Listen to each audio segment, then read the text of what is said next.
아저씨, 저 감옥 가요? 안 돼요. 동생이 아파요. 겁에 질린 8살 서준이는 찌그러진 치킨 상자를 품에 안은 채 떨고 있었습니다. 작은 손에 들린 것은 포장된 치킨 한 마리였습니다. 그 순간 경찰서에 찾아온 로펌 재벌 변호사 이재현은 아이의 얼굴을 보고 숨이 멎었습니다. 자신의 어린 시절과 똑같은 얼굴이었거든요. 처음 보는 낯선 이 아이의 엄마는 자신이 그토록 찾아 헤매던 첫사랑일까요? 그들의 사이에는 무슨 충격적인 비밀이 있을까요? 사연 시작하기 전 구독, 좋아요 부탁드립니다. 더불어 어디서 듣고 계신지 댓글로 남겨주시면 그곳에 행복이 가득하시길 바라겠습니다. 차가운 겨울바람이 뼈마디를 파고드는 밤, 7살 서준이는 집에 들어갈 수가 없었습니다. 텅 빈 쌀통, 그리고 며칠째 굶어 고열에 시달리는 동생 서우가 눈에 밟혀서였죠. 서준이는 꼬깃꼬깃한 껌을 팔려고 식당 문을 열었지만 돌아온 건 주인의 모진 호통과 쫓겨나는 수모뿐이었습니다. 그때 서준이 눈에 배달을 기다리는 치킨 박스가 들어왔어요. 고소한 냄새. 저거면 동생을 살릴 수 있다는 생각에 아이의 심장이 쿵쾅거렸습니다. 도둑질은 나쁜 거야. 양심의 소리보다 죽어가는 동생의 얼굴이 더 컸기에 서준이는 떨리는 손으로 치킨을 낚아채 달아나려 했습니다. 하지만 고작 7살이 어른을 당해낼 리 있나요? 이내 억센 손에 뒷덜미를 잡혀 바닥으로 나뒹굴고 말았죠. 그 와중에도 품에 안은 치킨만은 절대 놓지 않았습니다. 서준이는 엉엉 울며 주인 바짓가랑이를 잡고 매달렸어요. 잘못했어요, 아저씨. 근데 제 동생이 굶어 죽어가요. 이거 가져다 주면 안 돼요? 나중에 제가 커서 꼭 갚을게요. 하지만 식당 주인은 눈 하나 꼼짝하지 않았습니다. 오히려 그 처절한 애원이 귀찮다는 듯 미간을 팍 찌푸리더군요. 바짓가랑이를 잡은 아이의 손을 매몰차게 뿌리치며 쩌렁쩌렁 소리쳤습니다. 이 녀석이 어디서 싹수 노란 소리를. 핑계대지 마라. 이유가 어찌됐든 도둑질은 도둑질이야. 어릴 때 바늘 도둑이 소 도둑 된다고 했다. 내가 오늘 내 그 나쁜 버릇을 뿌리까지 뽑아놔야겠어. 주인은 서준이의 뒷덜미를 거칠게 낚아챘습니다. 아이가 잘못했어요 라며 발버둥 쳤지만 화가 머리끝까지 난 건장한 성인 남자의 힘을 당해낼 재간이 있나요? 질질 끌려가면서도 서준이는 그 다 찌그러진 치킨 상자만큼은 품에서 놓지 않았습니다. 동생에게 가져다 줘야 한다는 그 일념 하나뿐이었으니까요. 안 돼요, 아저씨. 제발요. 동생 배고프단 말이에요. 이거만 주고 다시 올게요. 으앙. 시끄러워. 경찰서 가서 그 잘난 핑계 한번 실컷 대봐라. 콩밥을 좀 먹어봐야 정신을 차리지. 결국 서준이는 차가운 밤거리로 짐짝처럼 끌려나와 붉은 경광등이 섬뜩하게 돌아가는 파출소 문턱을 넘게 되었습니다. 한성 로펌의 재벌 변호사 이재현은 답답한 양복 재킷을 벗어 의자에 걸치며 깊은 한숨을 쉬었습니다. 경찰서 특수범죄수사팀 사무실 안은 서류 뭉치와 찌든 커피 냄새, 그리고 범죄자들의 고성방가가 뒤섞여 묘한 긴장감을 자아내고 있었죠. 그는 국내 굴지의 기업비리 사건 변호를 맡아 참고인 조사를 참관하느라 벌써 몇 시간째 이곳에 묶여 있었습니다. 그는 습관처럼 셔츠 소매를 걷어올리며 창밖의 어둠을 응시했습니다. 차가운 밤 공기가 창틈으로 스며드니 뜬금없이 옛날 생각이 훅 치고 들어오네요. 아주 오래전 그가 유일하게 심장이 뛰는 걸 느꼈던 그 시절 말이죠. 혜림아, 넌 지금 어디에 있니? 그녀는 아버지의 운전기사였던 김 기사님의 딸 혜림이었습니다. 재벌가라는 화려한 감옥에 갇혀 감정이라곤 배워본 적 없던 어린 재현에게 그녀는 세상으로 통하는 유일한 숨구멍이었죠. 남들은 재현의 눈치를 보느라 바빴지만 혜림이는 달랐어요. 야, 도련님이면 다냐? 너 그렇게 뚱하고 있으면 아무도 안 좋아해. 나 봐봐. 이렇게 웃어보라고. 혜림이는 씩씩했습니다. 낡은 운동화를 신고도 뜀박질을 잘했고 재현이 우울해할 때면 몰래 초콜릿을 쥐어주며 제잘제잘 떠들곤 했어요. 감정을 잘 느끼지 못하는 재현에게 기쁨이 뭔지, 슬픔이 뭔지, 그리고 설렘이 뭔지 가르쳐 준 건 오로지 그녀뿐이었습니다. 그날 이후로 재현의 시간은 멈췄습니다. 왜 떠났는지, 어디로 갔는지, 쫓겨난 건지 도망친 건지 아무것도 알 수 없었어요. 수소문해 봐도 마치 세상에 존재하지 않았던 사람들처럼 기록 하나 남지 않았더군요. 그렇게 혜림이가 사라진 자리에 남은 건 도끼뿐이었습니다. 재현은 미친 듯이 공부하고 일에 매달렸어요. 최고의 자리에 오르면 그녀를 찾을 수 있을 거라 믿으면서요. 하지만 아이러니하게도 성공하면 할수록 그는 혜림이가 말했던 멋진 변호사와는 정반대의 괴물이 되어가고 있었습니다. 결국 이렇게 껍데기만 남았네. 내가 보면 뭐라고 욕할까? 진짜 한심하다, 이재현. 재현은 쓴웃음을 지으며 식은 커피를 들이켰습니다. 목구멍으로 넘어가는 액체가 쓰디썼지만 가슴속에 응어리진 그리움보단 덜 썼죠. 사무실 밖 복도가 갑자기 소란스러워졌어요. 아, 조용히 안 해? 꼬맹이가 어디서 도둑질을 하고 난리야. 이거 나요. 우리 동생 줘야 한다고요. 으앙. 날카로운 아이의 울음소리와 거친 고함.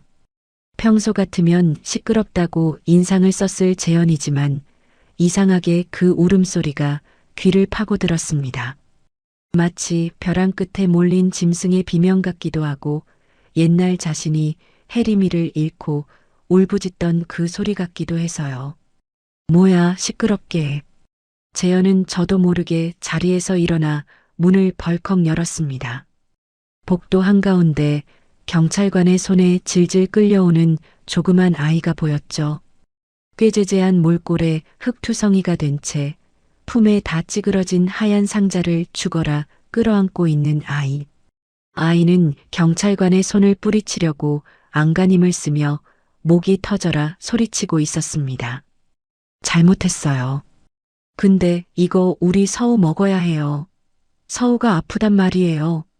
순간 재현의 멈춰있던 심장이 쿵 내려앉았어요. 잊고 살았던 과거의 기억이 날카로운 파편이 되어 가슴을 찔렀습니다.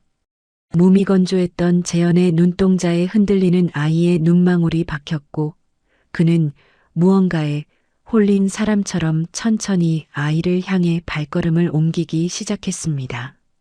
이재현은 유치장 철창 너머 웅크리고 있는 조그만 등을 멍하니 바라보고 있었습니다.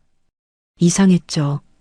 평소라면 거들떠보지도 않았을 잡범, 그것도 고작 치킨 한 마리 훔친 꼬맹이일 뿐인데 발길이 떨어지질 않았으니까요. 그는 홀린 듯 철창 가까이 다가가 쭈그리고 앉아 아이와 눈높이를 맞췄어요. 예, 꼬마야. 고개 좀 들어봐. 서준이 흠칫 놀라며 천천히 고개를 들었습니다. 흙투성이가 된 얼굴, 눈물과 콧물로 범벅이 된 그 작은 얼굴이 조명 아래 드러나는 순간 재현은 미간을 찌푸렸습니다. 뭐지? 이 기분은?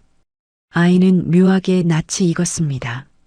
아니, 익숙한 정도가 아니라 거울을 보는 것 같은 기이한 착각마저 들었어요. 저 오뚝하게 솟은 콧날, 그리고 겁에 질려 있지만 또렷하게 자리 잡은 짙은 쌍꺼풀.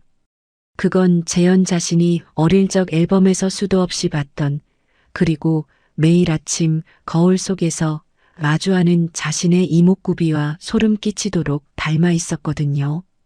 유전자가 아니고서는 설명할 수 없는 본능적인 핏줄의 당기임 같은 게 재현의 가슴을 툭 건드렸습니다. 너, 이름이 뭐니? 서준이요. 그때였습니다. 옆에 서 있던 김 형사가 짜증 섞인 목소리로 전화기를 들고 소리쳤습니다. 보호자분 되시죠? 여기 서부경찰서 형사과인데요. 댁의 아드님이 절도 혐의로 잡혀와 있습니다. 네, 식당에서 물건을 훔쳤어요. 피해자분이 아주 노발대발하셔서 합의 안 되면 소년원 갈 수도 있으니까 빨리 오셔야겠습니다. 수화기 너머의 소리는 스피커폰이 아닌데도 조용한 복도에 웅웅거리며 울렸습니다. 그리고 그 희미한 목소리가 재현의 귀에 스치는 순간 재현의 손이 허공에서 멈칫했습니다. 선생님, 죄송합니다. 제가 지금 바로 갈게요. 우리 서준이. 제발 겁주지 마세요. 금방 갈게요. 다급하게 외치는 여자의 목소리. 약간 쉰 듯 하면서도 맑은 기운이 남아있는 비음 섞인 그 특유의 목소리. 재현은 들고 있던 서류철을 꽉 움켜쥐었습니다. 심장이 쿵 하고 내려앉는 것 같았죠. 설마 너무나 그리워해서 환청을 들은 걸까요? 7년이나 지났습니다. 그럴 리가 없다고 생각하면서도 재현의 고개는 저도 모르게 형사의 수화기 쪽으로 쏠렸습니다. 하지만 통화는 이미 끊긴 뒤였죠. 재현은 마른 침을 삼켰습니다. 등줄기에 식은땀이 흘렀어요. 그 목소리가 귓가에 맴돌아 정신을 차릴 수가 없었습니다. 치킨집 사장이 씩씩거리며 다시 난동을 부리기 시작했습니다. 아니, 애미는 언제 온대? 이거 당장 보상 안 하면 내가 가만 안 둬. 싹수가 노란 놈은 콩밥을 먹어야. 그만. 재현이 낮은 목소리로 끼어들었습니다. 그는 지갑에서 명함 한 장과 수표를 꺼내 치킨집 사장 쪽으로 툭 던졌습니다. 피해 금액이랑 합의금 이걸로 하시죠. 넘치게 드렸으니 더 이상 아이한테 험한 소리 하지 마십시오. 듣기 거북하니까. 사장이 눈을 동그랗게 뜨고 수표를 확인하는 사이 재현은 김 형사에게 다가갔어요. 그리고 자신의 명함을 형사 책상 위에 올려두었죠. 한성 로펌 대표 변호사 이재현. 금박이 박힌 명함이 조명을 받아 번쩍였습니다. 혹시라도 절차상 문제 생기거나 보호자가 곤란해하면 이쪽으로 연락하라고 전해주십시오. 제가 이 아이 신원보증 서겠습니다. 네. 이재현 변호사님이요? 아니 갑자기 왜? 김 형사가 당황해서 묻기도 전에 재현은 몸을 돌렸습니다. 더 있다가는 아이 엄마와 마주칠 수도 있었지만 지금은 확인하는 게 두려웠습니다. 만약 그녀가 아니라면 또다시 그 절망을 견딜 자신이 없었거든요.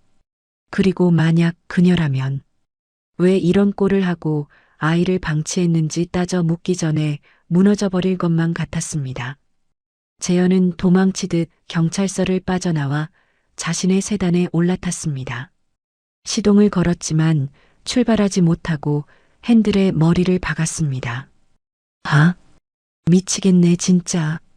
아이의 그 쌍꺼풀 진 눈망울과 수화기 너머의 그 목소리가 머릿속에서 뒤엉켜 떠나질 않았습니다. 엑셀을 밟는 그의 발끝이 미세하게 떨리고 있었죠. 아무래도 오늘 밤은 그 지독한 위스키를 아무리 들이부어도 잠들 수 없을 것 같았습니다. 텅 빈 조수석에는 서준이의 겁먹은 얼굴 잔상만이 아른거리고 있었습니다. 강남의 어느 숯불 갈비집 주방, 시계 바늘이 밤 10시를 넘어가고 있었습니다. 전쟁터가 따로 없었죠. 해림은 쉴 새 없이 밀려드는 불판과 기름 낀 접시들을 닦느라 허리 한번 제대로 펴지 못하고 있었습니다. 고무장갑에 구멍이 났는지 매운 세제물이 스며들어 손가락 마디마디가 쓰라리고 퉁퉁 부어올랐지만 아픈 척할 새도 없었어요. 이모, 여기 불판 아직도 안 나왔어? 손님 기다리잖아. 네. 지금 나가요. 죄송합니다. 해림은 젖은 앞치마를 추스르며 목이 터져라 대답했습니다. 홀 매니저의 독촉에 숨이 턱턱 막혀왔죠. 김이 모락모락 나는 뜨거운 물통에 손을 담갔다 뺐다 하니 손등은 벌겋게 익어서 벗겨지기 일보 직전이었습니다. 그래도 해림은 이를 악물었습니다. 참아야 해. 오늘 일당 받아야 우리 서우 약 사지. 이번 달 월세도 밀리면 진짜 길바닥이야. 머릿속엔 온통 집에 혼자 앓고 있을 둘째 서우 생각뿐이었습니다. 5살 배기가 선천성 면역 저하증이라니 하늘도 무심하시지. 오늘 아침에 나올 때 서우 이마가 불덩이 같았거든요. 해열제도 다 떨어져서 물수건만 얹어두고 나왔는데 해림의 마음은 숫덩이처럼 새카맣게 타들어갔습니다. 엄마, 나 숨이 잘 안 쉬어져. 아침에 해림의 옷자락을 잡고 헐떡이던 서우의 파란 입술이 자꾸만 눈앞에 아른거려서 해림은 그릇을 닦다가도 울컥 눈물이 솟구쳤습니다. 보일러 기름도 다 떨어져서 냉골인 방에서 형인 서준이가 학교도 안 가고 동생을 돌보고 있을 텐데 7살짜리한테 너무 큰 짐을 지운 것 같아 가슴이 미어졌습니다. 야, 김혜림, 멍하니 있지 말고 빨리빨리 안 움직여. 주방 이모의 고함에 해림은 화들짝 놀라 다시 수세미질을 해댔습니다. 괜찮아, 해림아. 넌 엄마잖아. 서우 병원비만 벌 수 있으면 더한 짓도 할 수 있어. 스스로에게 최면을 걸며 버티고 있는데 앞치마 주머니 속에서 진동이 요란하게 울렸습니다. 이 시간에 누구지? 물 묻은 손을 옷에 대충 닦고 전화를 꺼냈습니다. 모르는 번호였어요. 혹시 병원에서 온 전화일까봐 해림은 가슴이 철렁해서 얼른 받았습니다. 여보세요? 아, 여기 서부경찰서 형사과입니다. 김서준 군 보호자 되시죠? 주방의 시끄러운 소음 속에서도 경찰서라는 단어는 벼락처럼 꽂혔습니다. 해림은 들고 있던 수세미를 설거지통에 떨어뜨렸습니다. 네, 경찰서요? 우리 서준이가요? 서준이가 왜요? 해림의 목소리가 덜덜 떨렸습니다. 옆에서 주방 이모가 눈치를 줬지만 그런 게 보일 리가 없었죠. 아드님이 식당에서 절도를 하다가 현행범으로 잡혀왔습니다.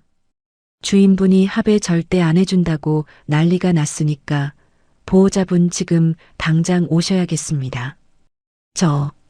절도요? 순간 해림의 머릿속이 하얗게 비어버렸습니다. 착해 빠진 우리 서준이가 동생 아프다고 자기 목밥까지 양보하던 그 속 깊은 아이가 도둑질이라니. 오죽 배가 고팠으면 오죽 힘들었으면 그랬을까? 해림은 다리에 힘이 풀려 그 자리에 주저앉을 뻔했습니다. 가슴이 찢어지는 것 같았어요. 배고픈 새끼밥 한 끼 못 먹인 죄인인 것 같아서. 수화기 너머로 경찰관의 한숨소리와 함께 누군가의 고성방가가 들려왔습니다. 보호자 빨리 오라고 해. 콩밥을 먹여야 정신을 차리지. 그 소리를 듣는 순간 해림의 눈에서 눈물이 왈칵 쏟아졌습니다. 정신이 번쩍 들었죠. 지금 내 새끼가 저런 험한 곳에서 겁먹고 떨고 있을 텐데. 선생님, 죄송합니다. 제가 지금 바로 갈게요. 우리 서준이. 제발 겁주지 마세요. 금방 갈게요. 애한테 소리 지르지 마세요. 해림은 비명처럼 외쳤습니다. 그 목소리엔 엄마로서의 절박함과 세상에 대한 원망, 그리고 아이를 지키겠다는 처절함이 뒤섞여 있었죠. 해림은 전화를 끊자마자 앞치마를 벗어 던졌습니다. 아, 너 지금 어디가? 아직 설거지 산더미 같은데. 주방장의 고함이 뒤통수에 꽂혔지만 해림은 뒤도 돌아보지 않았습니다. 죄송해요. 저 오늘 그만둘게요. 급한 일이 있어서요. 일당은 안 주셔도 돼요. 해림은 미친 사람처럼 식당 뒷문을 박차고 나갔습니다. 12월에 칼바람이 젖은 해림의 얼굴을 때렸지만 추운 줄도 몰랐습니다. 벗겨진 슬리퍼를 고쳐 신을 새도 없이 해림은 도로변을 향해 달리고 또 달렸습니다. 서준아, 조금만 기다려. 엄마가 갈게. 엄마가 미안해. 택시비도 아까워 벌벌 떨던 그녀였지만 지금은 보이는 택시를 향해 손을 미친 듯이 흔들었습니다. 낡은 패딩 점퍼 주머니엔 꼬깃꼬깃한 1,000원짜리 몇 장과 동전뿐이었지만 어떻게든 가서 빌어야 했습니다. 무릎을 꿇든 발바닥을 핥든 서준이만은 빼내야 했으니까요. 화려한 네온 사인이 번쩍이는 도시의 밤거리, 자식을 구하러 가는 해림의 뒷모습은 너무나 작고 초라했지만 그 발걸음만큼은 누구보다 필사적이었습니다. 한성 로펌의 대표 변호사 집무실, 서울 야경이 한눈에 내려다 보이는 통유리창 앞이었지만 이재현의 눈에는 아무것도 들어오지 않았습니다. 그는 넥타이를 거칠게 풀어헤치며 소파에 털썩 주저앉았습니다. 머릿속이 온통 뒤죽박죽 엉켜버렸거든요. 아까 그 목소리, 분명 해림이었어. 그리고 그 아이. 재현은 떨리는 손으로 인터폰을 눌렀습니다. 김 실장, 지금 당장 들어와봐. 급한 일이야. 곧이어 말끔한 정장 차림의 김 실장이 들어왔습니다. 재현은 책상 위에 놓인 메모지를 그에게 건넸습니다. 아까 경찰서에서 얼핏 봤던 이름, 김혜림과 아이의 이름 김서준이 적혀 있었죠. 이 사람 뒷조사 좀 해. 7년 전에 사라졌던 그 김혜림 맞아. 지금 어디서 뭐라고 사는지, 가족관계는 어떻게 되는지 샅샅이 뒤져서 가져와. 특히 아이에 대해서는 토씨 하나 빠뜨리지 말고 알아와야 해. 당장? 김 실장이 놀란 눈치였지만 재현의 서슬 퍼런 기세에 눌려 급히 고개를 숙이고 나갔습니다. 하지만 재현은 자리에 가만히 앉아보고를 기다릴 수가 없었습니다. 심장이 터질 것처럼 쿵쾅대서 견딜 수가 없었거든요. 그 아이의 눈망울이 자신을 보며 겁에 질려 떨던 그 모습이 자꾸만 눈앞에 아른거려 미칠 것만 같았습니다. 안 되겠어. 다시 가봐야겠어. 재현은 재킷을 낚아채 입으며 사무실을 뛰쳐나갔습니다. 본능이 이끄는 대로 그는 다시 차를 몰아 서부경찰서로 향했습니다. 핸들을 잡은 손에 땀이 흥건했죠. 다시 찾은 경찰서 조사실 안은 여전히 차가운 공기가 감돌고 있었습니다. 치킨집 주인은 합의금을 받고 돌아갔지만 서준이는 아직 보호자가 오지 않아 홀로 덩그러니 앉아 있었죠. 재현은 조사실 문을 열고 들어갔습니다. 아이는 잔뜩 겁을 집어먹고 어깨를 잔뜩 움츠린 채 바닥만 보고 있었어요. 그 조그만 어깨가 애처로워 재현의 가슴이 욱신거렸습니다. 서준아. 재현이 부드럽게 부르자 아이가 깜짝 놀라 고개를 들었습니다. 재현은 아이 맞은편 의자에 앉아 자판기에서 뽑아온 따뜻한 율무차 한 잔을 건넸습니다. 많이 무서웠지? 이제 괜찮아. 아저씨가. 아니, 삼촌이 다 해결해놨어. 이거 좀 마셔봐. 몸 좀 녹이게. 서준이는 경계심 어린 눈으로 재현을 보다가 고소한 냄새에 이끌려 조심스럽게 종이컵을 두 손으로 감싸쥐었습니다. 호호 불어가며 한 모금 마시는 모습이 영락없는 어린아이였죠. 그런데 그때였습니다. 차를 몇 모금 마시던 서준이가 갑자기 캑캑거리기 시작했습니다. 콜록, 콜록, 으응. 단순한 사례가 아니었습니다. 서준이는 가슴을 쥐어뜯으며 괴로워하더니 연이어 재채기를 터뜨렸습니다. 에치, 가려워. 서준이가 목덜미를 벅벅 긁기 시작했습니다. 재현은 놀란 눈으로 서준을 바라보았습니다. 아이의 하얀 뺨과 목덜미, 그리고 손등에 붉은 반점들이 무서운 속도로 피어오르고 있었거든요. 숨쉬기가 힘든지 쌕쌕거리는 소리까지 들렸습니다. 서준아, 왜 그래? 어디 아파? 재현이 다급하게 서준의 어깨를 잡고 살폈습니다. 빨갛게 달아오른 얼굴, 부풀어 오른 두드러기, 그리고 쉴 새 없이 터져나오는 재채기. 재현의 등골이 오싹해졌습니다. 이 증상 너무나 익숙했기 때문입니다. 바로 재현 자신이 평생을 달고 사는 지독한 알레르기 증상과 토씨 하나 틀리지 않고 똑같았으니까요. 이건 율무에 섞인 견과류 가루 때문인가? 아니면 뭔지? 잠깐, 이 붉은 반점 모양. 재현은 어릴 적부터 특이 체질이었습니다. 환절기나 특정 꽃가루 혹은 견과류 가루가 조금만 섞여도 기도가 붓고 온몸에 두드러기가 났었죠. 이건 흔한 알레르기가 아니었습니다. 의사들도 유전적 요인이 크다고 했던 바로 그 특이 체질. 재현의 심장이 귓가에서 쿵, 쿵, 쿵 소리를 내며 뛰기 시작했습니다. 그렇다면 이 아이의 이 증상은 누구에게서 온 걸까요? 서준아, 너 혹시 알레르기 있니? 꽃가루나 뭐 잘못 먹으면 이렇게 돼? 재현이 떨리는 목소리로 물었습니다.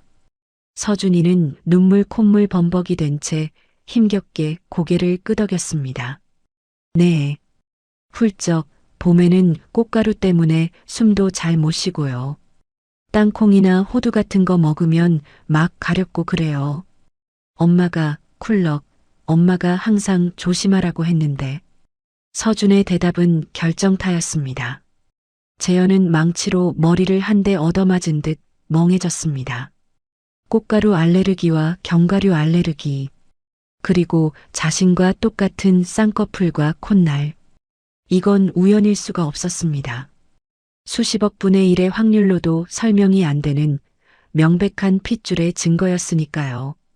재현의 눈빛이 격렬하게 흔들렸습니다. 의구심은 이제 확신으로 바뀌고 있었습니다. 내 아들이야. 이 아이. 내 핏줄이 맞아. 가슴 밑바닥에서 뜨거운 무언가가 울컥 솟구쳤습니다. 7년 전 이유도 모른 채 떠나보내야 했던 혜림이가 자신의 아이를 낳아 기르고 있었다는 사실이 자신을 괴롭게 했습니다. 재현은 밀려오는 감정을 억누르며 황급히 자리에서 일어났습니다. 그리고 얼마 지나지 않아 조사실 문이 거칠게 열렸습니다. 서준아, 김서준, 혜림이었습니다. 땀으로 범벅이 된 채 짝짝이 슬리퍼를 신고 숨을 헐떡이며 들어선 그녀의 눈동자가 아들을 찾느라 미친 듯이 흔들렸습니다. 구석에 웅크리고 있는 서준이를 발견하자마자 혜림은 바닥에 무릎을 꿇고 아이를 와락 끌어안았습니다. 이 녀석아, 엄마가 얼마나 놀랐는지 알아? 왜 그랬어, 왜? 배가 고프면 엄마한테 말을 하지. 왜 도둑질을 해? 혜림은 서준의 등짝을 때리며 통곡했습니다. 때리는 손보다 맞는 서준이보다 때리는 혜림의 가슴이 수천 배는 더 아팠죠. 서준이는 엄마 품에 안겨 서럽게 울음을 터뜨렸습니다. 잘못했어요. 흑흑, 서우가 배고프다고 해서. 그 말에 혜림의 손이 허공에서 멈췄습니다. 억장이 무너지는 것 같았습니다. 자식이 굶어서 아픈 동생 먹이려고 남의 것을 훔쳤다는데 어떤 애미가 제정신일 수 있겠습니까? 혜림은 서준이를 부여잡고 한참을 같이 울었습니다. 그때 김 형사가 머쓱한 표정으로 다가왔습니다. 저기, 어머님 진정하세요. 일은 다 해결됐습니다. 네, 해결이라니요? 주인 아저씨가 합의 절대 안 해준다고. 방금 어떤 키 큰 신사분이 오셔서 합의금이랑 가게 인수 비용까지 싹 다 내고 가셨어요. 아이 기죽이지 말고 데려가시랍니다. 아, 그리고 이거 혹시 도움 필요하면 연락하라고 남기고 가셨습니다. 형사가 건넨 건 한성 로펌 대표 변호사 이재현이라고 적힌 명함이었습니다. 하지만 경황이 없던 해림은 그 이름이 눈에 들어오지 않았습니다. 눈물 때문에 시야가 흐리기도 했거니와 그저 세상에 천사 같은 사람이 있구나. 안도감에 다리가 풀릴 뿐이었죠. 그녀는 명함을 주머니에 대충 구겨 넣으며 연신 고개를 숙였습니다. 감사합니다. 정말 감사합니다.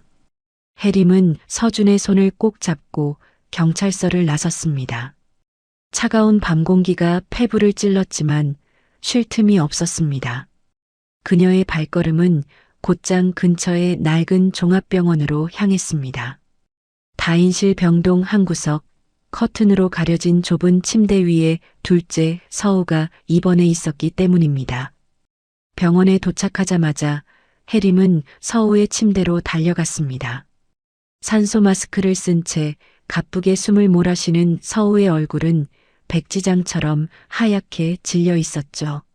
선천성 면역 질환의 폐렴까지 겹쳐 오늘 밤을 넘길 수 있을지 장담 못한다는 의사의 말이 비수처럼 가슴에 꽂혀왔습니다.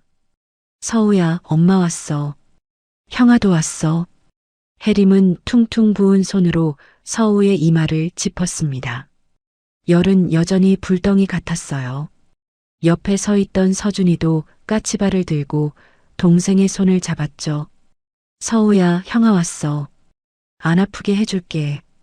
미안해. 두 아이를 바라보는 해림의 눈에서 다시금 눈물이 주르륵 흘러내렸습니다.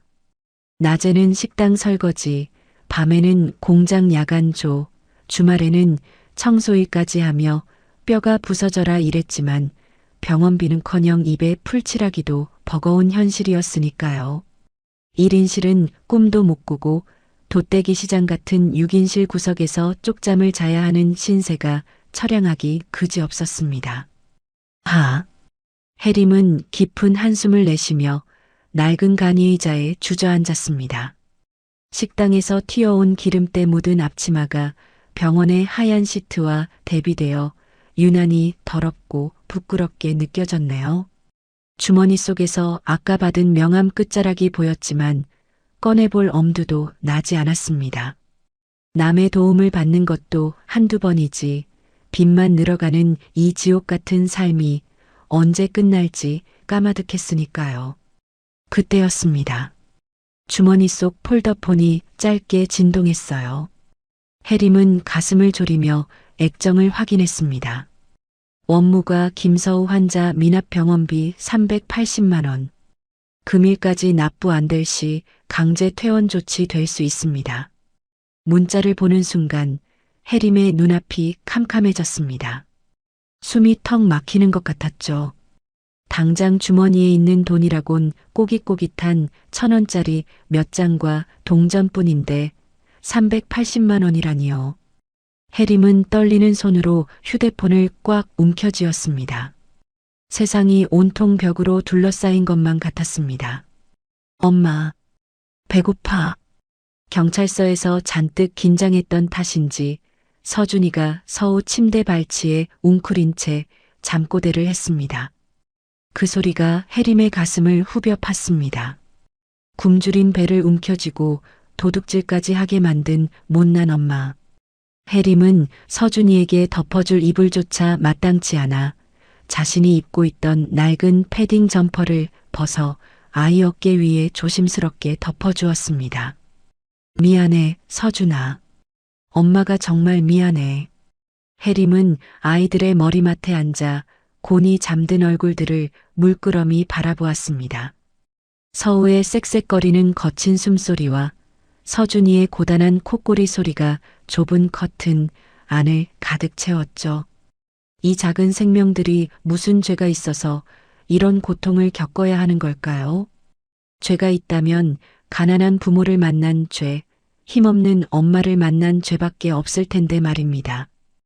해림은 입술을 깨물며 터져 나오려는 울음을 삼켰습니다. 다인실이라 소리내어 울 수도 없었어요. 그녀는 무릎 사이에 고개를 파묻고 숨죽여 오열했습니다.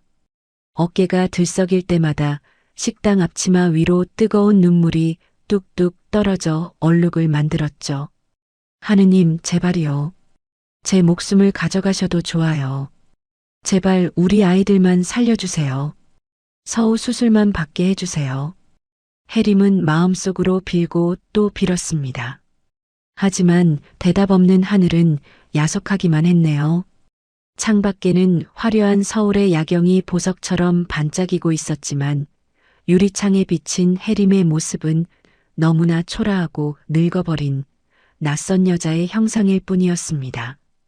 거칠어진 피부, 엉망이 된 머리카락, 그리고 절망으로 텅 빈 눈동자까지.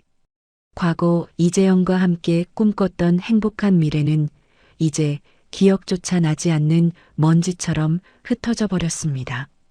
지금 그녀에게 남은 건 독촉 문자 하나와 아픈 두 아들 뿐이었죠. 해림은 눈물 젖은 눈을 들어 잠든 서우의 손을 다시금 꼭 잡았습니다. 앙상하게 마른 그 손의 온기만이 그녀가 살아있음을 느끼게 해주는 유일한 끈이었습니다. 엄마는 괜찮아. 너희들만 살릴 수 있으면 엄마는 심장을 팔아서라도 돈 벌 거야. 절대로 포기 안 해. 해림은 속삭이듯 다짐했습니다. 눈물은 하염없이 흐르지만 그녀의 눈빛 깊은 곳에서는 위태롭지만 꺼지지 않는 불꽃이 타오르고 있었습니다. 그것은 벼랑 끝에서도 자식을 지키려는 어머니라는 이름의 슬프고도 위대한 본능이었죠. 오늘 밤도 해림은 그렇게 뜬 눈으로 밤을 지새우며 차가운 병실 구석을 홀로 지키고 있었습니다. 다시 돌아온 한성 로펌 대표 변호사 집무실. 공기는 납덩이처럼 무겁게 가라앉아 있었어요. 이재현은 소파에 깊숙이 파묻힌 채 김 실장이 건넨 두툼한 서류 뭉치를 떨리는 손으로 넘기고 있었죠. 사각, 사각. 종이 넘어가는 소리가 적막한 사무실을 날카롭게 갈랐습니다. 이게 다 사실이야? 재현의 목소리가 바르르 떨렸습니다. 김 실장은 침통한 표정으로 고개를 끄덕였죠. 네, 대표님. 7년 전 김혜림 씨가 떠난 직후의 기록부터 현재 김영희 여사님의 자금 흐름까지 교차 검증 마친 확실한 정보입니다. 재현의 시선이 서류 한 페이지에 고정되었습니다. 그곳에는 그가 그토록 찾아 헤맸던 해림의 행적이 적혀 있었죠. 하지만 그 내용은 재현이 알고 있던 것, 아니 믿고 있었던 것과는 너무나 달랐습니다. 재현의 머릿속에서 7년 전 새어머니 김영희의 목소리가 악마의 속삭임처럼 되살아났습니다. 그날 재현은 세상이 무너지는 고통 속에 짐승처럼 울부짖었습니다. 해림을 지키지 못했다는 죄책감에 폐인이 되다시피 했죠. 그런 재현을 다시 일으켜 세운 건 아이러니하게도 바로 김영희였습니다. 슬퍼할 시간 없어. 내가 무너지면 아버지 회사는 누가 지키니? 감정 같은 건 사치야. 넌 최고가 되어야 해. 완벽해져야 한다고. 그래야 내 아버지도 널 인정해 줄 거야. 그녀는 언제나 그랬습니다. 어린 재현에게 지독할 정도로 완벽을 강요했죠. 시험에서 하나라도 틀리면 차가운 회초리로 종아리가 터지도록 때렸고 눈물 한 방울이라도 흘리면 사내 새끼가 약해 빠져서는 일하며 밥도 주지 않고 다락방에 가뒀습니다. 재현은 그녀의 인정을 받기 위해 그리고 그 지옥 같은 집에서 살아남기 위해 스스로 감정을 거세하고 괴물이 되기를 자처했습니다. 그녀가 자신의 유일한 구원자인 줄 알았으니까요.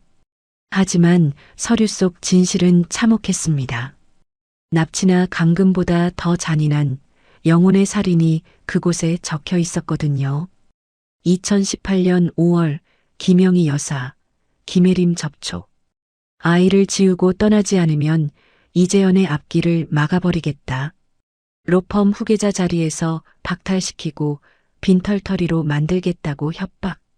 이에 김혜림, 이재현을 보호하기 위해 자발적 잠적 선택. 죽은 게 아니었어.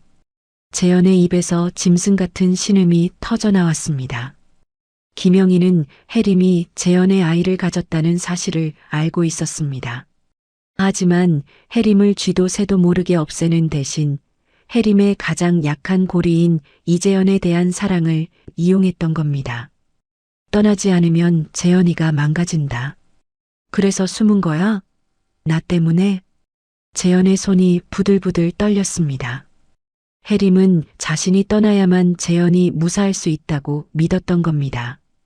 그래서 그 만삭의 몸을 이끌고 아무 연고도 없는 재개발 지역 판잣집으로 숨어 들어간 거죠.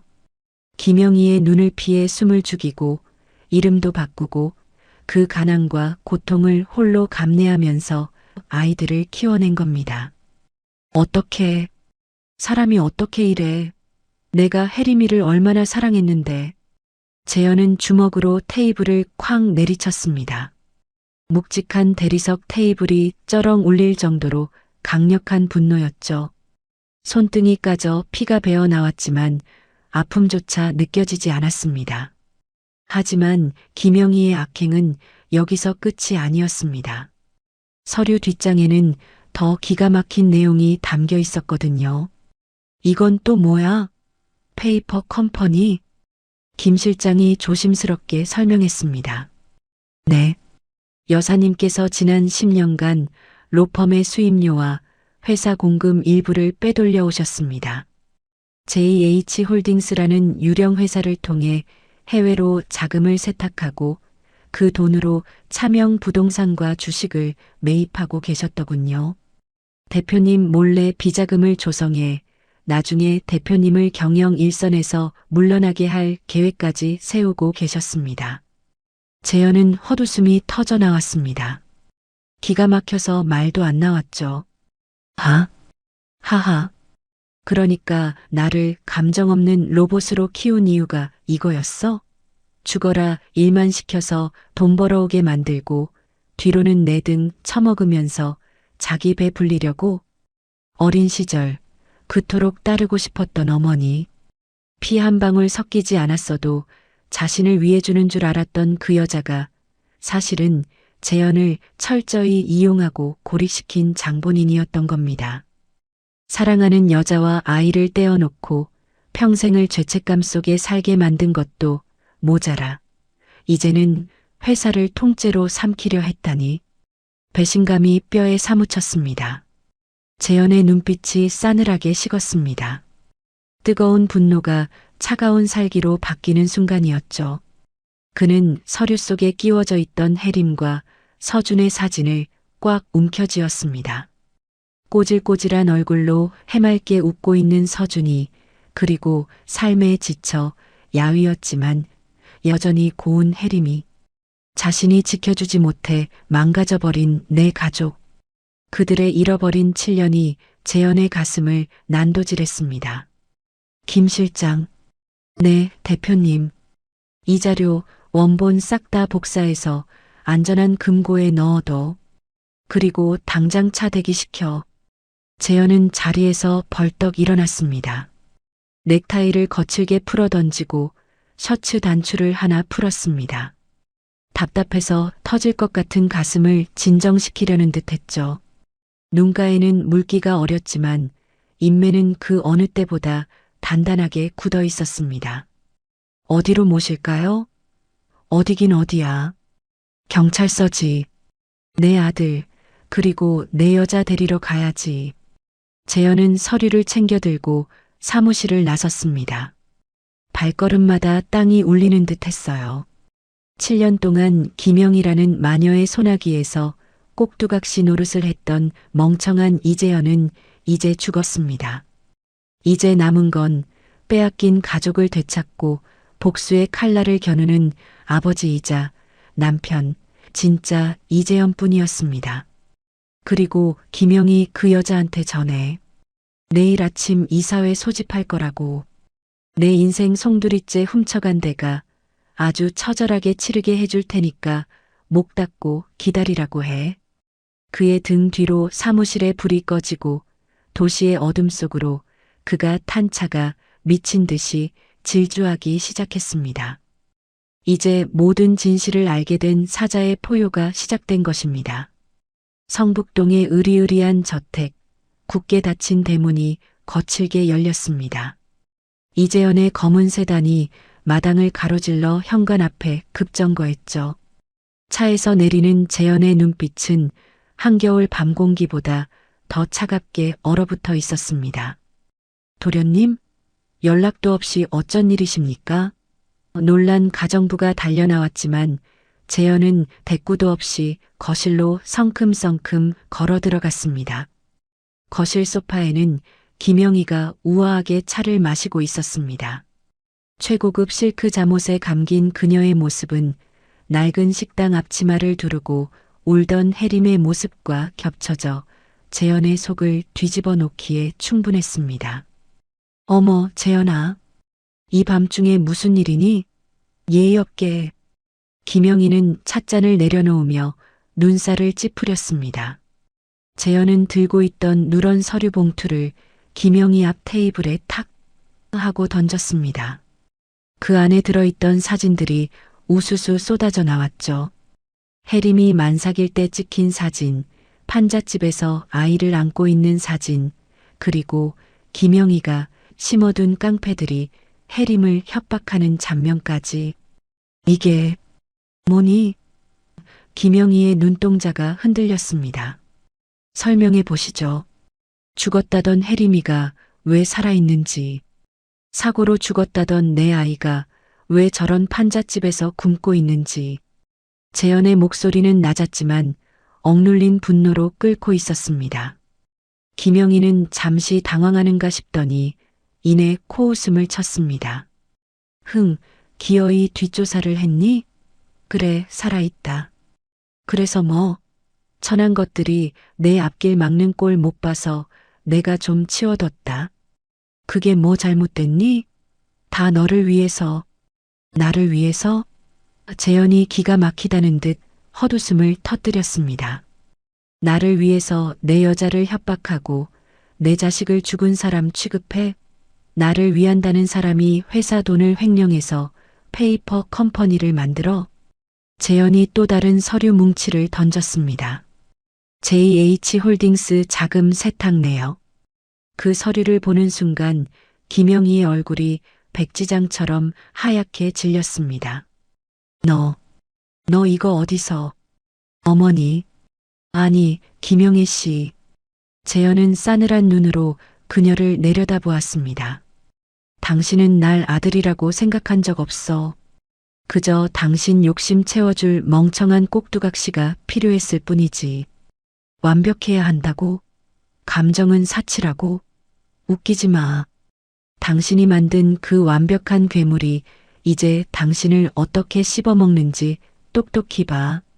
내일 아침 이사회가 소집될 겁니다. 당신의 횡령, 배임, 그리고 살인 미수교사 혐의까지 싹 다 공개할 겁니다. 검찰 조사는 덤이고요. 당신이 그토록 사랑하는 돈, 명예, 권력, 하나도 남김없이 다 뺏어줄게. 알거지가 돼서 감옥 바닥을 기는 기분이 어떤지 느껴봐. 이재현, 내가 감히 나한테. 김영희가 악을 쓰며 재현의 뺨을 때리려 손을 치켜들었습니다. 하지만 재현은 허공에서 그 손목을 거칠게 낚아챘습니다. 이 손 치워. 더럽게 어디다 손을 대. 재현은 잡은 손을 뿌리치듯 내팽개쳤어요. 김영희는 비명을 지르며 소파에 나뒹굴었죠. 그리고 경고하는데 내 가족, 혜림이랑 서준이 털끝 하나라도 다시 건드리면 그땐 법이고 뭐고 내 손으로 당신 숨통 끊어놓을 거야. 명심해. 재현은 뒤도 돌아보지 않고 몸을 돌렸습니다. 등 뒤에서 재현아, 잠깐만, 내 말 좀 들어봐. 라고 절규하는 김영희의 목소리가 들렸지만 그는 들은 척도 하지 않았습니다. 현관문을 나서자 차가운 밤바람이 불어왔습니다. 하지만 춥지 않았습니다. 오히려 평생 그를 짓누르던 체증이 싹 내려가는 듯 시원했죠. 재현은 하늘을 올려다보며 깊은 숨을 들이마셨습니다. 이제 괴물의 껍데기는 벗어던졌습니다. 이제 남은 건 사랑하는 사람들에게 돌아가는 일뿐이었죠. 김 실장, 병원으로 가자. 이번엔 숨지 않고 정문으로 들어갈 거니까. 재현은 차에 올라타며 처음으로 편안한 미소를 지었어요. 엔진 소리와 함께 차가 병원을 향해 미끄러지듯 출발했습니다. 이제 진짜 재회가 그를 기다리고 있었어요. 새벽 3시가 넘어가는 시간, 병원 원무과 창구 앞은 정막만이 흐르고 있었습니다. 꾸벅꾸벅 졸고 있던 직원은 누군가 창구를 톡톡 두드리는 소리에 화들짝 놀랐겠죠. 눈앞에는 핏발선 눈을 한, 하지만 귀티가 줄줄 흐르는 남자가 서 있었습니다. 이재현이었어요. 김서우 환자. 미납된 병원비랑 앞으로 들어갈 수술비, 입원비까지 전부 결제해 주십시오. 재현은 검은색 카드를 내밀었습니다. 직원이네. 아, 네. 하며 허둥지둥 전산 조회를 하는 사이 재현의 시선은 모니터 구석에 뜬 미납액 380만 원이라는 글자에 박혔습니다. 고작 380만 원. 자신이 마시는 위스키 한 병 값도 안 되는 그 돈이 없어서 내 여자는 피눈물을 흘리고 내 아들은 죽어가고 있었던 겁니다. 가슴이 미어지는 것 같았죠. 결제됐습니다. 그리고 보호자분께는 말하지 마세요. 제가 직접 올라갑니다. 재현은 영수증을 구겨 쥐고 엘리베이터에 올랐습니다. 층수가 올라갈수록 심장 박동도 빨라졌어요. 6인실 병동 복도는 소독약 냄새와 퀴퀴한 공기가 섞여 답답했습니다. 그 복도 끝 가장 구석진 자리에 혜림과 아이들이 있었습니다. 재현은 병실 문고리를 잡고 한참을 망설였습니다. 손이 부들부들 떨려서 돌릴 수가 없었거든요. 심호흡을 크게 한 번 하고 조심스럽게 문을 열었습니다. 드르륵. 낡은 문이 열리는 소리에 침대에 엎드려 쪽잠을 자던 혜림이 부스스 고개를 들었습니다. 누구세요? 어둠 속이라 잘 보이지 않는지 혜림이 눈을 가늘게 떴습니다. 재현은 천천히, 아주 천천히 그녀에게 다가갔습니다. 그리고 침대맡에 희미한 수면등 불빛이 재현의 얼굴을 비추는 순간 혜림의 눈이 경악으로 커졌습니다. 현씨? 꿈인가 싶어 혜림은 입을 틀어막았습니다. 7년 전 매일 밤 꿈속에서 그리던 그 얼굴이 바로 눈앞에 있었으니까요. 재현은 대답 대신 그 자리에 털썩 무릎을 꿇었습니다. 억대 연봉의 변호사가 입는 최고급 수트 바지가 차가운 병원 바닥에 구겨졌지만 그런 건 아무 상관없었죠. 혜림아. 목이 메어 말이 잘 나오지 않았습니다. 재현은 떨리는 손을 뻗어 혜림의 거칠어진 손을 잡았습니다. 고운 섬섬 옥수였던 손은 온데간데였고 물에 불고 상처투성이인 손. 그 손등 위에 재현의 뜨거운 눈물이 후두둑 떨어졌습니다. 미안해. 내가 너무 늦었어. 정말 미안해. 재현은 고개를 들지 못한 채 오열했습니다. 내가 떠난 이유도 모르고 바보같이 원망만 했어. 어머니가 널 협박해서 보낸 줄도 모르고 내가 널 지켜주지 못해서 너랑 애들을 이런 시궁창에 살게 해서 내가 죽일 놈이야. 나를 때려. 제발 나 좀 때려줘 혜림아. 재현의 어깨가 사정없이 들썩였습니다. 혜림은 멍하니 재현을 내려다보다가 이내 같이 눈물을 쏟았습니다. 그가 자신을 버린 게 아니었다는 것, 그 역시 속았다는 것, 그리고 지금 뼈저리게 후회하고 있다는 것이 그 통곡 곡에서 고스란히 전해졌거든요. 아니야. 아니에요, 재현 씨. 혜림은 바닥에 주저앉아 재현을 마주 안았습니다. 나 안 버렸으면 됐어. 당신이 우리 잊은 거 아니면 됐어. 나는 그거면 돼요. 해림의 따뜻한 손길이 재현의 등을 쓸어내렸습니다. 오랜 세월 쌓였던 원망과 오해의 벽이 눈물과 함께 허물어지는 순간이었죠. 그 소란스러움에 잠기 밝은 서준이가 눈을 비비며 일어났습니다. 아저씨? 경찰서에서 봤던 그 키다리 아저씨가 엄마랑 울고 있으니 서준이는 눈이 휘둥그레졌죠. 재현은 해림을 놓아주고 침대 위에 서준이와 눈을 맞췄습니다.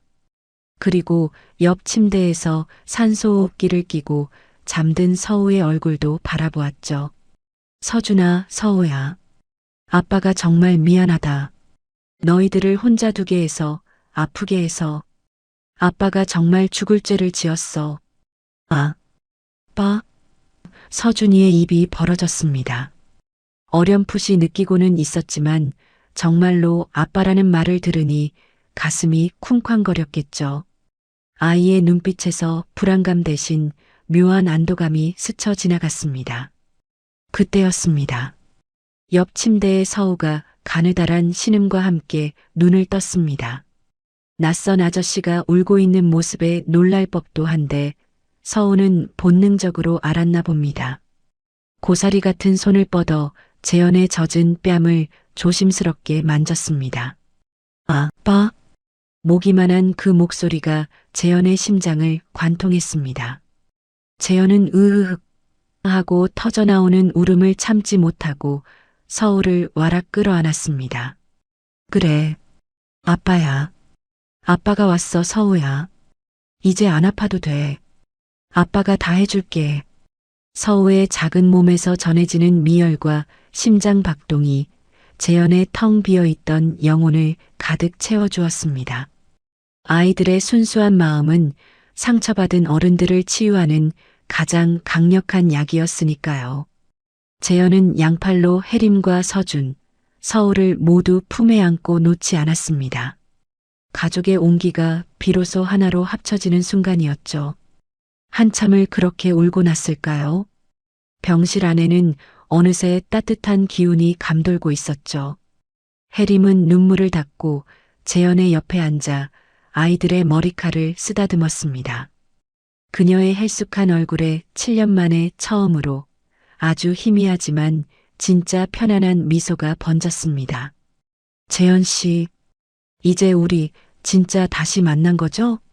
재현은 해림의 손을 깍지 껴 꽉 잡았어요. 그의 눈빛은 젖어 있었지만 그 어느 때보다 강렬한 의지로 빛나고 있었습니다. 응, 다시는 안 놓쳐. 내일 날 박는 대로 제일 좋은 집으로 가자. 서우 수술도 바로 잡을 거고 서준이 맛있는 것도 실컷 사줄 거야. 그리고 당신 고생시킨 그 사람들 내가 가만 안 둬. 재현의 굳은 다짐에 해림이 고개를 끄덕였습니다. 창밖으로 어스름하게 동이 트고 있었습니다. 지독했던 밤이 지나고 이 가족에게 새로운 아침이 밝아오고 있었어요. 이제 그들은 더 이상 혼자가 아니었죠. 함께 아픔을 치유하고 빼앗긴 행복을 되찾을 준비를 마친 진짜 가족이 되어 있었으니까요. 이재현은 기자회견장 연단에 섰어요. 수많은 카메라 플래시가 터지고 기자들의 질문 세례가 쏟아졌죠. 이재현의 얼굴은 결연한 의지로 가득했습니다. 그의 옆에는 해림과 서준, 서우가 앉아 있었어요. 해림의 손은 긴장감에 파르르 떨렸지만 이재현은 그녀의 손을 꽉 잡으며 안심시켰죠. 저는 오늘 이 자리에서 한성 로펌 김영희 이사의 비리 사실을 낱낱이 폭로하고자 해요. 이재현의 목소리는 단호했습니다. 그의 말에 기자회견장은 술렁였어요. 그는 김영희의 로펌 공금 횡령과 해림에 대한 불법적인 친권 박탈 시도 그리고 자신의 친자식들을 은폐하려 했던 악행을 상세하게 폭로했습니다. 증거 서류들이 스크린에 띄워졌고 기자들은 놀란 듯 연신 셔터를 눌러댔어요. 김영희 이사는 자신의 사리사욕을 채우기 위해 무고한 사람들을 짓밟고 가족의 행복을 파괴했습니다. 저는 이 모든 악행에 대한 책임을 묻고 법의 심판을 받게 할 거예요.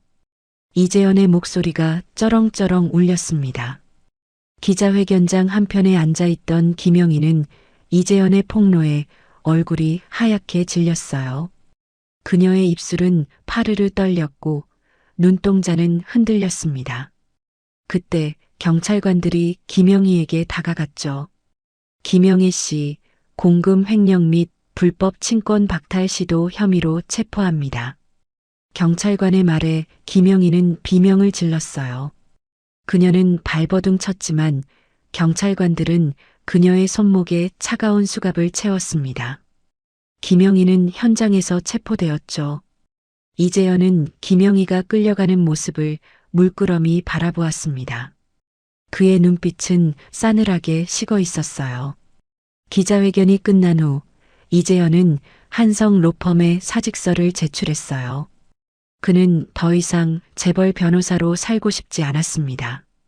그는 과거와 완전히 결별하고 가족을 택하겠다고 다짐했죠. 이재현은 해림의 손을 꽉 잡았습니다. 그의 얼굴에는 희미한 미소가 번졌어요. 그는 이제 모든 것을 버리고 가족과 함께 새로운 삶을 시작할 준비를 했습니다. 기자회견장의 소란스러움 속에서도 이재현의 마음은 평온했어요. 그는 비로소 진정한 자유를 찾은 듯 했습니다. 김영희는 체포 직전 최후의 발악으로 용역 깡패들을 시켜 해림의 집을 강제 퇴거시키려 했어요. 해림과 아이들이 살던 판잣집 골목에는 건장한 용역 깡패들이 들이닥쳤습니다. 그들은 해림의 살림살이를 밖으로 내던지며 위협적인 고함을 질렀어요. 서준은 서울을 품에 안고 두려움에 떨었습니다. 해림의 얼굴은 하얗게 질렸죠. 당장 나가. 여기는 이제 너희들 집이 아니야. 용역 깡패들의 고함 소리가 골목에 울려 퍼졌습니다. 해림은 아이들을 보호하기 위해 용역 깡패들 앞을 막아섰어요. 그녀의 눈빛은 두려움 속에서도 강한 모성애로 빛났죠. 그때 이재현이 경찰들과 함께 골목에 나타났습니다. 그의 얼굴은 분노로 이글거렸어요. 지금 당장 멈춰.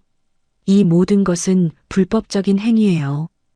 이재현의 목소리가 쩌렁쩌렁 울렸습니다.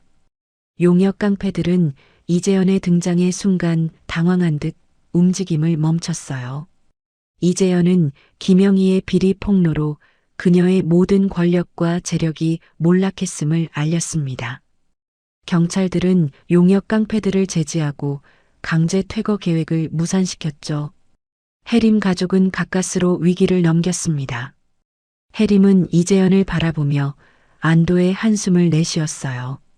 그녀의 눈가에는 뜨거운 눈물이 맺혔습니다. 이재현은 해림과 아이들을 품에 안았어요. 그의 품 안에서 아이들의 작은 몸이 따뜻하게 느껴졌습니다. 김영희는 자신의 탐욕으로 모든 것을 잃은 채 법의 심판을 받게 되었어요. 그녀의 얼굴은 절망감으로 가득했습니다. 강변 재개발 지역의 낡은 판잣집 골목에는 다시 평온이 찾아왔습니다. 해림 가족은 이재현의 보호 아래 안전하게 지낼 수 있게 되었죠. 이재현은 해림의 손을 꽉 잡았습니다. 그의 눈빛에는 해림과 아이들을 향한 깊은 사랑과 함께 새로운 삶을 향한 강한 의지가 담겨 있었어요. 그들은 이제 더 이상 과거의 아픔에 갇히지 않을 거예요. VIP 병실 안은 따뜻한 햇살이 가득했습니다. 이재현의 전폭적인 지원과 최고의 의료진의 노력으로 서우는 기적적으로 건강을 되찾았어요. 더 이상 폐렴으로 고통받지 않는 아이의 밝은 웃음소리가 병실을 가득 채웠습니다. 서우의 뺨은 붉게 물들었고 눈빛은 생기로 가득했죠. 서우야, 이제 집에 갈 수 있어. 서준은 서우의 손을 잡고 기뻐했어요. 서우는 고개를 끄덕이며 환하게 웃었습니다. 이재영과 해림은 서우의 건강한 모습을 보며 눈물을 흘렸어요. 그들의 얼굴에는 안도감과 기쁨이 가득했습니다. 이재현은 서울을 품에 안고 놓지 않았어요. 아이의 작은 몸이 따뜻하게 느껴졌습니다. 우리 아들 정말 고생 많았어. 이제 아프지 말고 건강하게 지내자. 이재현의 목소리는 떨렸지만 그의 눈빛은 흔들림 없이 서울을 향하고 있었어요. 혜림은 서우의 뺨에 입을 맞추었습니다. 그녀의 눈가에는 행복의 눈물이 맺혔습니다. 의료진은 서우의 퇴원을 축하하며 박수를 보냈어요. 서우는 병실을 떠나는 발걸음은 가볍고 활기찼습니다.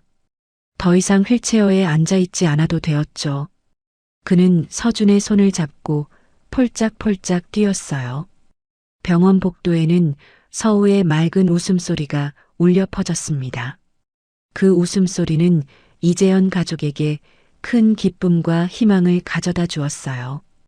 병원을 나서는 서우의 얼굴에는 새로운 삶을 향한 희망찬 시작이 가득했습니다. 이재현은 혜림의 손을 꽉 잡았어요. 그의 눈빛에는 혜림과 아이들을 향한 깊은 사랑과 함께 새로운 미래를 향한 강한 의지가 담겨 있었죠. 그들은 이제 더 이상 과거의 아픔에 갇히지 않을 거예요. 서우의 퇴원은 이재현 가족에게 진정한 행복의 시작을 알리는 순간이었어요. 모든 것을 정리한 이재현 가족은 복잡한 서울과 아픈 기억이 서린 강변 재개발 지역을 떠나기로 했어요. 혜림의 고향인 한적한 바닷가 마을로 이사하기로 결정했죠. 이재현은 한성 로펌에서의 모든 것을 정리하고 이제 더 이상 성공을 좇는 재벌 변호사가 아닌 사회에 기여하는 무료 국선 변호사로서 새로운 삶을 시작할 준비를 했습니다. 낡은 트럭에 살림살이를 싣고 바닷가 마을로 향하는 길은 멀고도 길었어요. 하지만 이재현 가족의 얼굴에는 희망과 설렘이 가득했습니다. 서준과 서우는 창밖 풍경을 보며 즐거워했죠. 바다 내음이 코끝을 스치자 혜림은 깊은 숨을 들이쉬었어요. 그녀의 얼굴에는 평화로운 미소가 번졌습니다. 여기서 우리 네 식구 행복하게 살자.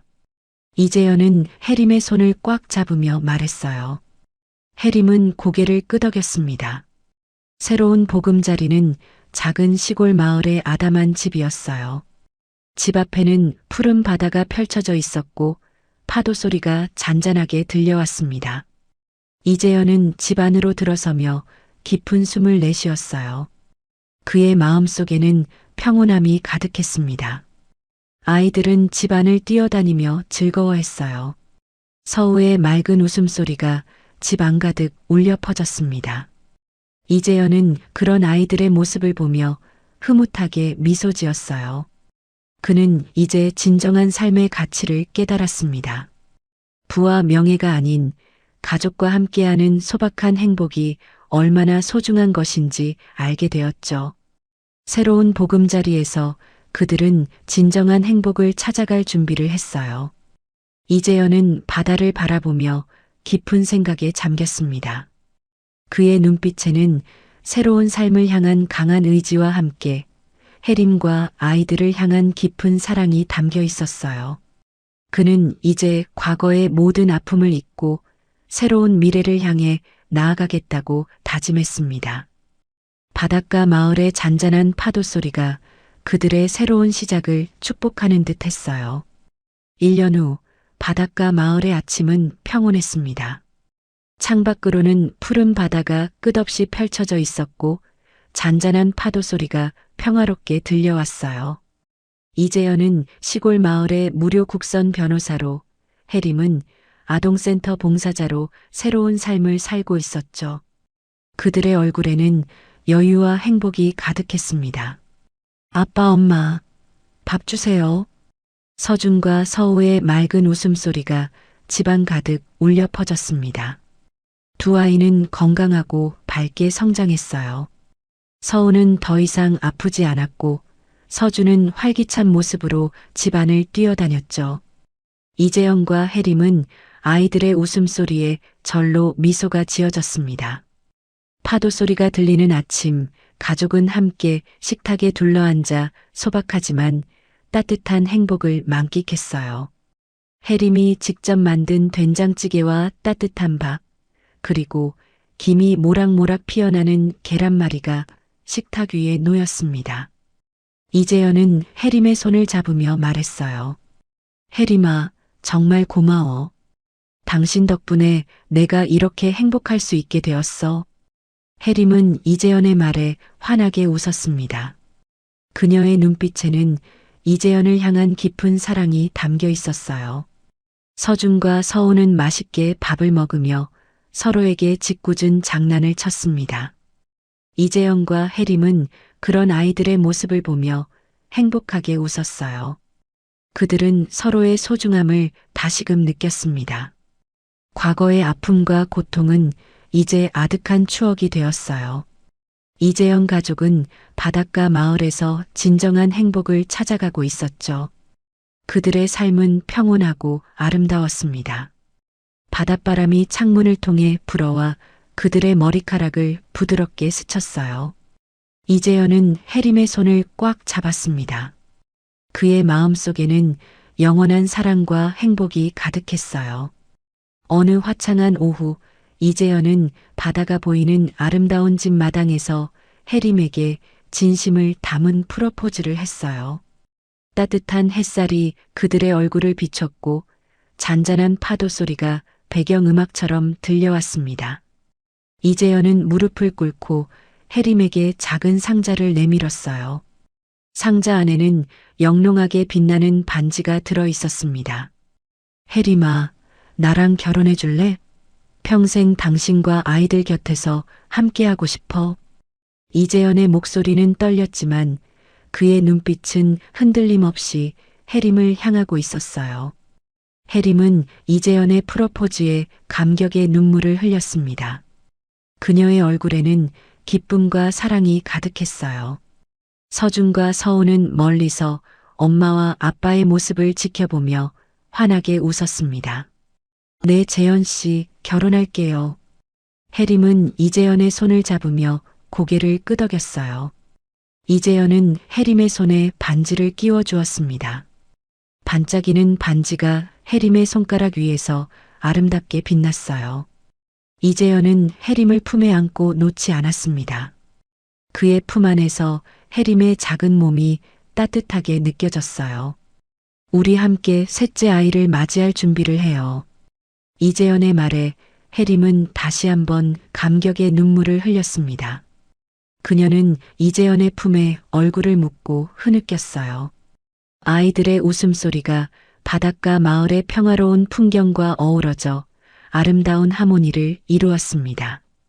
이재현 가족은 영원한 사랑과 행복을 쌓아가며 서로에게 완벽한 천국을 이루었어요. 이재현은 비로소 진정한 삶의 가치를 깨달았습니다. 부와 명예는 한순간의 허상에 불과하다는 것을, 진정한 행복은 사랑하는 가족과 함께하는 소박한 삶에 있다는 것을 알게 되었죠. 바닷가 마을의 석양이 그들의 모습을 아름답게 물들였어요. 이재현 가족의 앞날에는 영원한 행복과 사랑만이 가득할 거예요. 그들은 이제 더 이상 혼자가 아니었어요. 그들은 함께 만들어갈 미래를 향해 희망찬 발걸음을 내디뎠습니다. 시청해 주셔서 감사합니다.